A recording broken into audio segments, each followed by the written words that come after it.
Hello, and very welcome to today's episode of The Shyft with Lilian. Thanks for joining me today. Hope you enjoyed last week's episode. I know there was a lot to learn from that. Well, moving on today on The Shyft, I have with me a very nice guest by the name of Mr. Popoola Akande. Mr. Popoola Akande is an immigration consultant as well as a financial advisor. And he used to live in the UK, moved to Canada about 6 years ago, and has been helping people gain financial freedom. Thank you for joining me, Mr. Popoola. Thank you, Lilian, for having me. Thank you so much. I know I've had a lot of people call in and ask, can I bring in someone to talk about immigration, to talk about finance, because these are issues that are causing a lot of distress with people mentally. And so finally I was able to get a combo, someone who does financial consultancy as well as doing immigration consultancy. So I'm so glad that you're here to be able to throw some light on both issues. That'd be nice. I hope I can deliver to your clients. Well, I do hope so. Your audience, rather. I do hope so. Well, you're used to using the word client. Absolutely. That's okay. Yeah. At work, I use clients as well. So for my audience today, we're going to delve right into the area of immigration first of all. So what I've noticed is that we all know that Canada is a country with a lot of immigrants. In fact, 1 in 5 immigrants, 1 in 5 people living in Canada were born outside of Canada, right? Absolutely. So that's a huge statistics. And so we cannot ignore the issue of immigration. And so, and as somebody who migrated yourself, let's start first by talking about what did you find most challenging when you came to Canada from the UK? Thank you, Lilian, and thanks for having me here once again. It's financing. It's a difficult part of migration, and when I was coming to Canada, it was a little bit not difficult, but it was somehow difficult, because coming to Canada, even if you have the money to do some of the things, this part of the world, you still need a little bit of debt to be able to do other things like, getting a mortgage, getting a proper accommodation for yourself. So even when I was coming with some money into the country because we sold one of our properties in the United Kingdom. Oh, wow. But even when we came, there was we couldn't buy a property right away because we were told that we needed to build our credit. Yes. Of course, I knew that coming from the UK, but at the same time, I thought, having landed in 2011, went back with a little bit of, I had credit card when we landed in 2011, and I've been using it. I thought that would have built my credit to some extent, but no, it didn't. So we had to wait another 2 years before we could buy our own house and build the credit to purchase our house. So it's a little bit of a pain when you have your money for the deposit for the purchase of your home, and you still can go about it. Come to talk of if you don't have the money, which is I'm privileged to have come from the United Kingdom to have had a property that I sold. Not so many immigrants have that opportunity, and when they come from Africa, from Southeast Asia, Far East, and even in Europe, they come, just with their bags, and because they have come to prosper in Canada, and that's the opportunity that Canada presents to all of us. And getting to this part of the world, it's difficult to even. First of all, you need to look for childcare. Number 2, you need to look for proper job. And number 3, then you need to find a job for yourself and then start saving. So it takes a toll on you as to how and where you put your financing at first when you migrate to Canada. Okay, so I like where we're going with this, and I want us to be able to talk about the issues and profile solutions almost at the same time. Sure. Because sometimes some of the feedback I get is because the show is only 30 minutes long. Sometimes you're only scratching the surface and we're not able to really get into depth as to what we want to talk about. Okay. So I'll pick from the very first thing you said about having to build your credit. I remember when we also moved to Canada a few years ago, that was what happened. We came in with money. We didn't have any credit because in UK we spent cash, like we didn't have any credit card. And so we were trying to get a mortgage or buy a house because we were renting a small apartment, trying to get a bigger place because I have a pretty large family. And then that's one of the things someone said is you're not going to get anything until you do have a credit card. And I remember having to get a $500 credit card just to build our credit. So let's talk about someone coming in. So you're saying for you to be able to get financially ahead, you know, here in Canada, or actually it's not even to get ahead, to get by, that you need to have a credit. Absolutely. And what I mean by that is that you need to take up some debt. Wow. You need to take up some debt because without that, there is no bank that is going to trust you. This is how it works. As a banker or as the bank, I want to give you some money, but I don't know how you've operated, how you've dealt with other clients, other banks in the past. I don't know if you're going to be able to pay me back. But I don't want to owe you money. I have my cash to buy my house. So why do I have to? But I need a little bit of history that you've paid back some of the ones that you've used or some of the debts that you've had before. So we are not saying that you should go for the large debt at the beginning. Go for something small, create a little bit of history, right? 2-3 credit cards or 1 or 2 credit cards will do actually. Then okay, run that for 1 year. You know, you don't have to go over your limit. Why? And you don't have to eat into the 90% of your limit because that will affect your credit bureau at the same time. So having credit, having debt does not mean you should even use everything all because it's still gonna, you know, affect your credit. So you need to balance the two. You don't want to go above 50% off the credit limit that you're given. So when you do that, then you pay, most importantly, try and pay at the credit card calendar month. That is every 21 days or 30 days, if you don't mind a little bit of interest to be paid by you. So do that, create that opportunity for yourself that, hey, these banks will look at it as, okay, this guy has had a little bit of history. He's been able to pay back some of the debt that he had. Then we can trust him with the future debt we're going to give him. Okay, so thank you for saying that. Now, one thing I want to ask is, because there's another thing that comes to mind. I've heard people say that I don't want to owe debt. I want a house of a 250,000.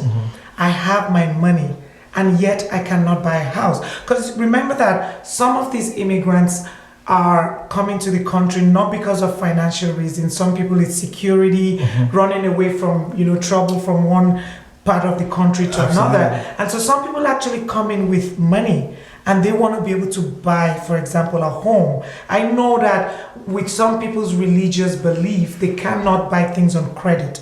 They believe in buying things cash. So then how can you do that if you're not going into debt? How can you live a debt-free life here in Canada? No, you can live a debt-free life, but not at the beginning. It's either you have your cash in totality to buy whatever you want to buy or whatever you want to do, or you take up some debt. So there are no two ways about it. It's either you have the full cash or you don't.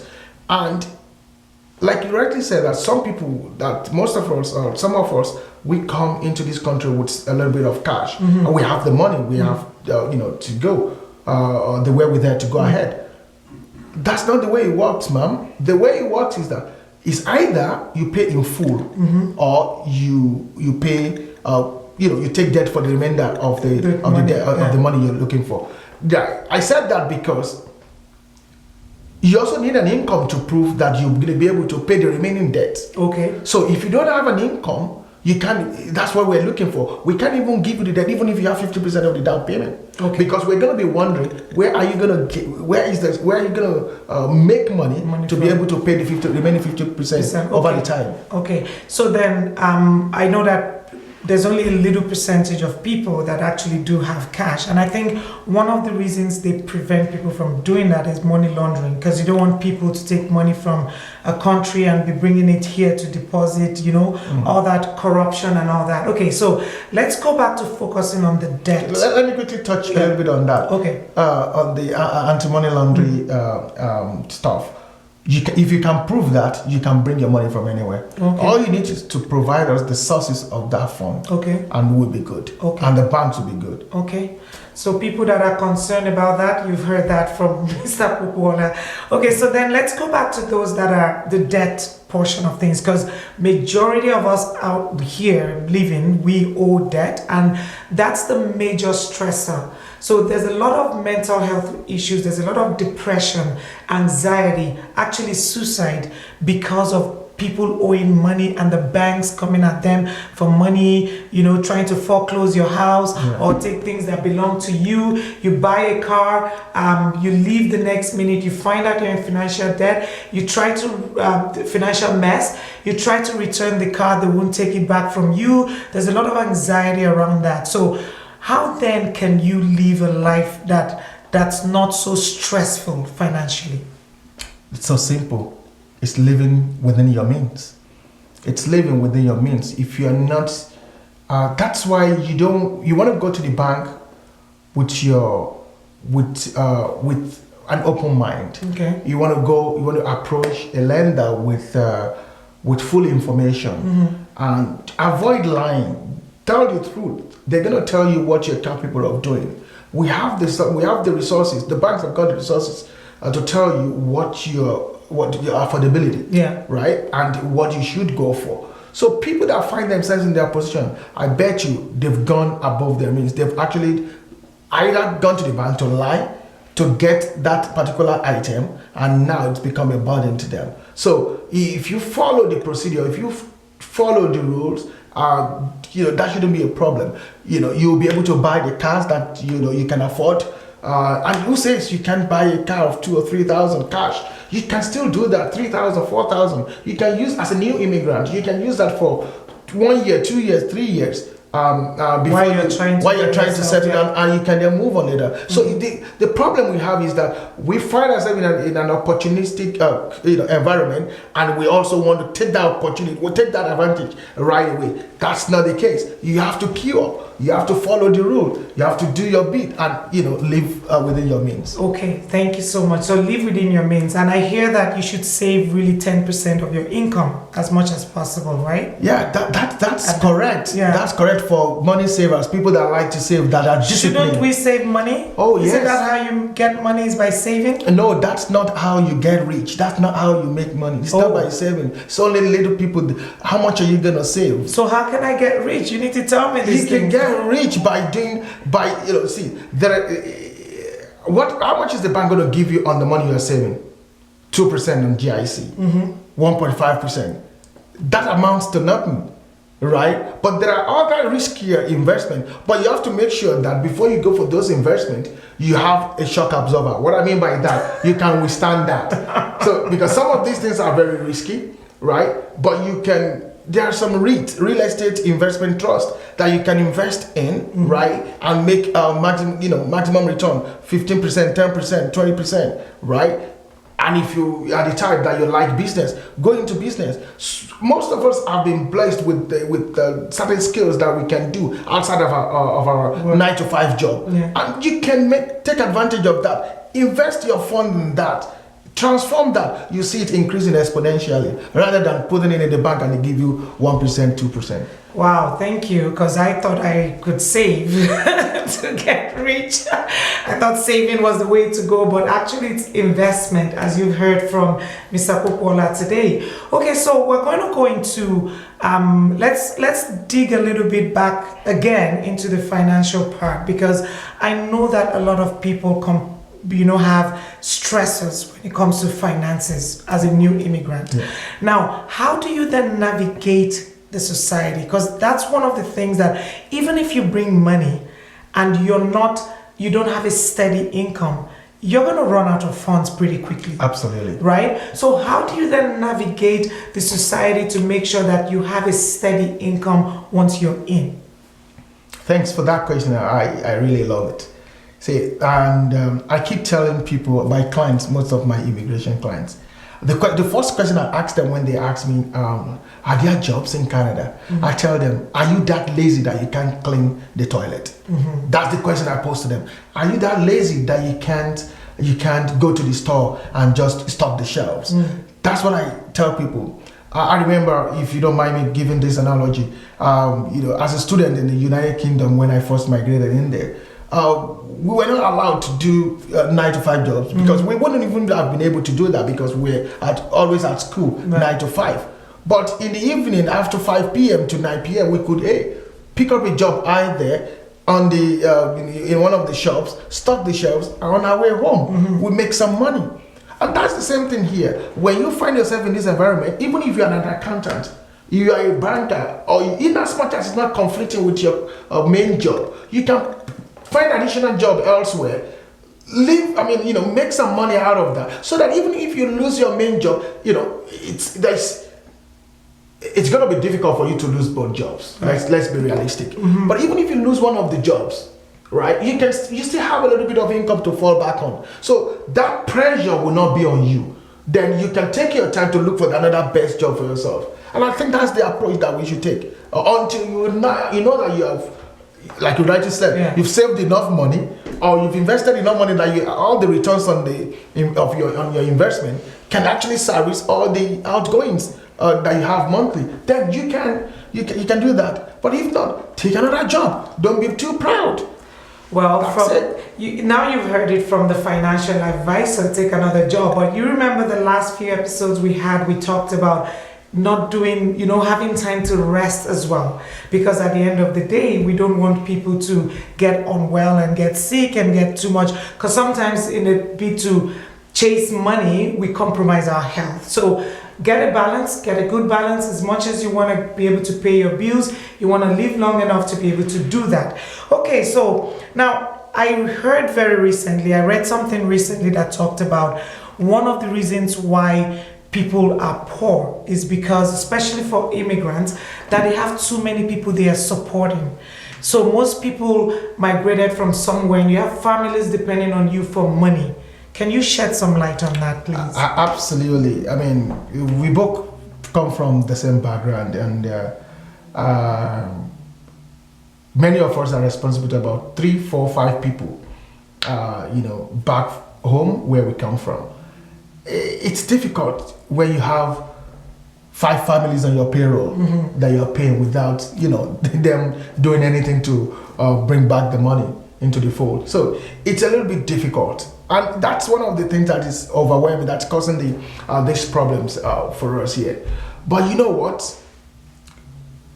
I'm not preaching selfishness here, but at the same time, you need to, first of all, look at yourself, look after your family. Then, if you have excess, you can then look after those people wherever they are. And I think that's the approach we should take, because they are not here. If you stop giving them money, they're going to find another source. That's one thing I want you to realize. They're going to find another source. So you need to look after yourself. You need to recuperate even after taking 1 or 2 jobs, right? Knowing fully well that we have all the time in this part of the world to do 2 jobs, actually, right? So, but the problem is you need to, first of all, be accountable to yourself, accountable to your family, look after your family, yourself. Then if you have excess, you can send to those folks in wherever they are. And I think that's the only approach that you can take to minimize that. Okay, look after yourself. Because I find, and I'm glad you said that, and it helps to shed light to some people that believe that when immigrants come in, there's this rush to make money. They all, rushing to get by. They're doing 5 jobs. Why do they want to kill themselves? I'll tell you why. They have a lot of people on their payroll. You have 5 families, 10 families with 4 kids each. Do the math. 40 people depending on you for survival. It's a lot of pressure. Absolutely. But please remember that if you kill yourself, they'll live on. Absolutely. And so look after yourself, please. Now, I'm going to go to the aspect of people keep saying that when you come into a country, as a new immigrant that you're only as successful as the first people you meet and the connection that you build. What do you agree with that, and what do you have to say with that? Like your connection and the first, because I hear people say if you come into the country and your first, there are people that you work with are drug dealers, chances are they'll show you that path and you end up being doing drugs yourself. If people you hang out with are professionals, they'll lead you through that path and you'll be able to get connected to a good profession as well. So what do you have to say? That's very interesting. I mean, but please, my school of thought is totally different. Really? Okay, let's. My school of thought is totally different. I agree with you, right? The people you meet would influence what you become, in that particular vicinity or country or location. But I tell you, that's for the weaker minds. That's for the weaker minds. If you're a weak-minded person, if you can't take decision by yourself, then you're likely going to fall into that category. Then you'd have to choose where you know that you're going to meet the right people to lead you. How do you know the right place or the right people, right? Of course, you can do that by doing a little bit of research before you come here. I don't know if I'm allowed to use myself as an analogy here. Why not? Like I said, that's not my school of thought. I believe that you know what you want, right? If you're a strong-minded person or you know what you want, it doesn't matter what where you find yourself. You will still you can actually change that environment if you want. Yeah. Right. I remember when we came back in 2013. After we landed in 2011. We came back in 2013, and I was in Toronto, Mississauga, those areas. And all I heard around me was that people were going back to school to study, going back to school. Oh, you have to study to make it. Or you have to do another course because Canada recognizes local course. I looked at them, with a funny, without an apology, because it's as I can't believe that I couldn't believe that I was hearing that because I love to study, but at the same time I hate to duplicate my certificates. If I have one bachelor's, it's enough. One master's is enough. Rather than me coming to Canada and starting all over, going back to school. All I told them was neglected them. After 2 weeks, I flew into Calgary, met another of my friends, told them what I was looking for. I knew where I was going anyways. And that was history. My friend that was already registered and the wife that already registered in one school at the Basca University, the online program, and another college in Mississauga.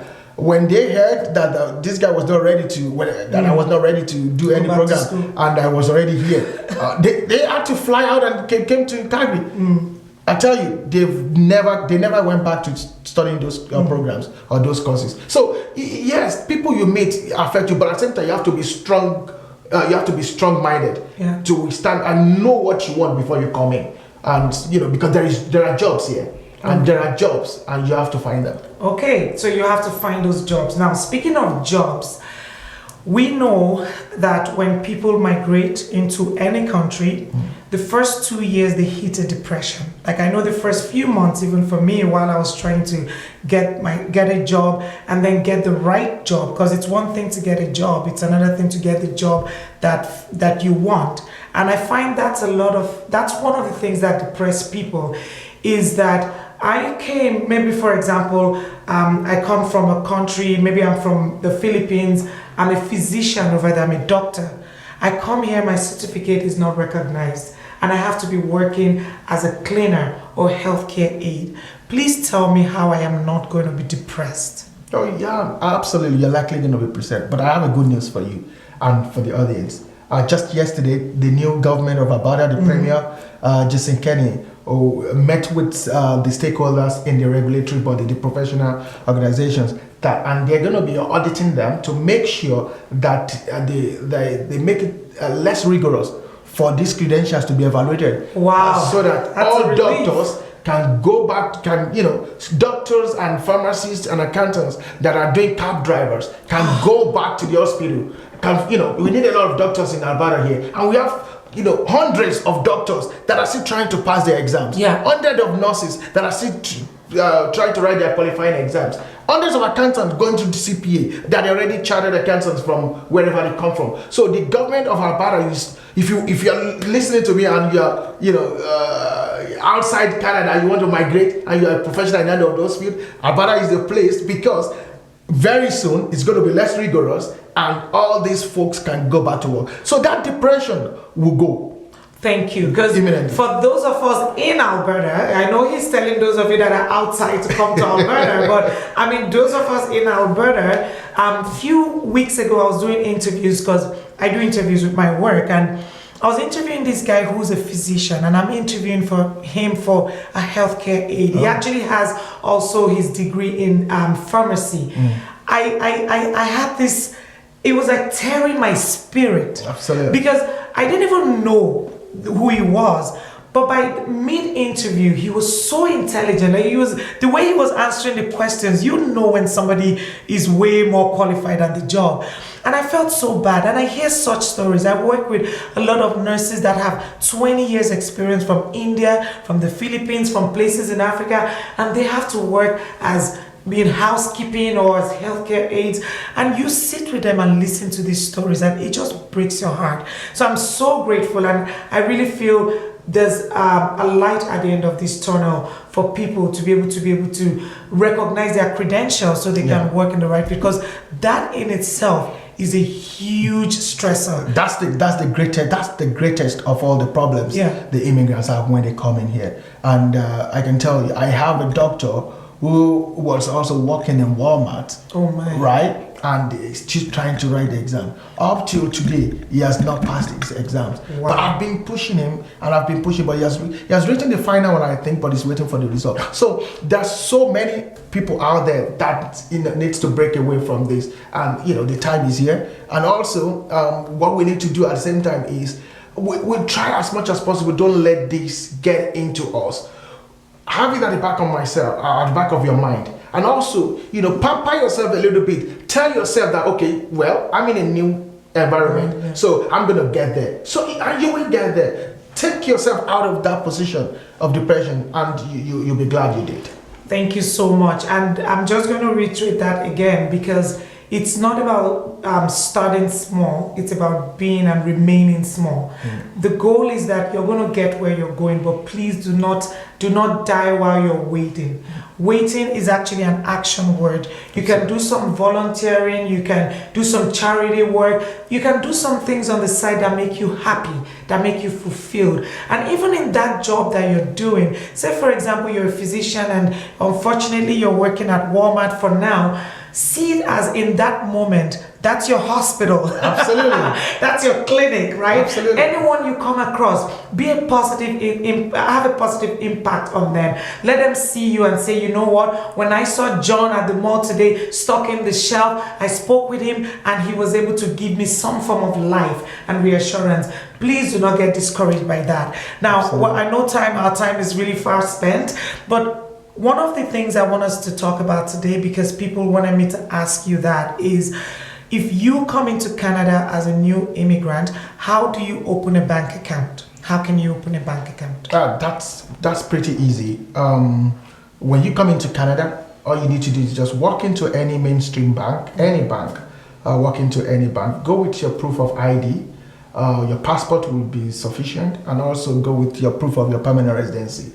Those are the two things that you need. And maybe your SIN number for your identity, because you're new. Go with your SIN number as well, and they will open an account for you right there, and you can deposit money, and you can also start access. And all these banks now, they have, because they are competing against themselves. They always have. They have all these programs that they can give you one or two credit cards to get started and start building your credit right away. And take advantage of that. Don't say you don't want debt. If you don't want debt, you're not going to be able to buy your house. You're not going to be able to drive a car of your choice if you don't have the cash. So, take heed. Speaking of buying a house, how do you get a mortgage, please? I tell you, it's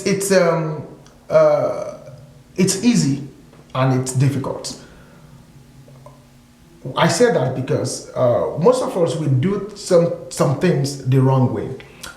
If you know as a family or even as an individual, you have to name your priority. What do you prefer? Do you prefer a car first or your house? So most of us have gone for the car, the luxury things. I did that. When I came in the first time, when it was a luxury car. So that affects you because it reduces the amount you're going to have access to when you want to buy that property of yours. Because I bought it cash too. Okay, if you bought it cash, it's better. It's okay. No problem. Well, right? But you could have used that cash for the down payment for your property. So these are the things that we need to educate you about. So a mortgage is not that difficult. Of course, if you know you want to buy a house of $500,000, they're going to tell you how much you're qualified, how much how much you earn determines how much you're going to be qualified for. I think that's the best way to say it. So if the bank tells you that you're qualified for $250,000 and that $250,000 is only enough to buy a condo, don't wait for 2 years. Say you want to get another job, have more savings so that you can buy a $500,000 house. We spoke about investment the last time. Buy that $250 condo.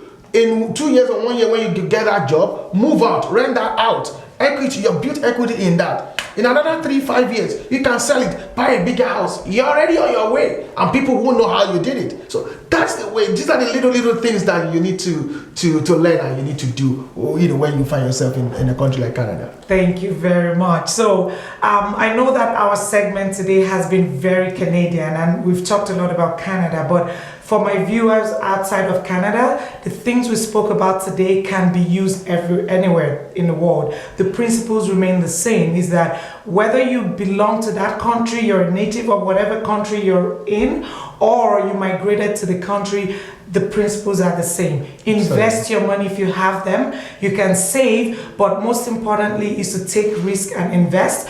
Also, please look after yourself. I know that there are families that rely on you, there are friends that rely on you, but you need to know that if you stress yourself and you die, they will keep living on and they'll find other sources to be able to sustain themselves. So help people, but look after yourself first. We also talked about, being in a new country and how to navigate the system, connecting the right people, starting wherever you can start from now and building up. Whether you're cleaning the toilet, whether you're working at Walmart, you're doing a job and use it to build yourself. And then lastly, we talked about how to open a bank account and how to get a mortgage wherever you live in the world. And with all these principles, we hope that as a migrant to any country, you've learned ways to get by, and also as an indigenous person in that country, you've learned financial tips on how to reduce your stress so that you don't get too stressed out and end up with depression, anxiety, and so many mental health issues.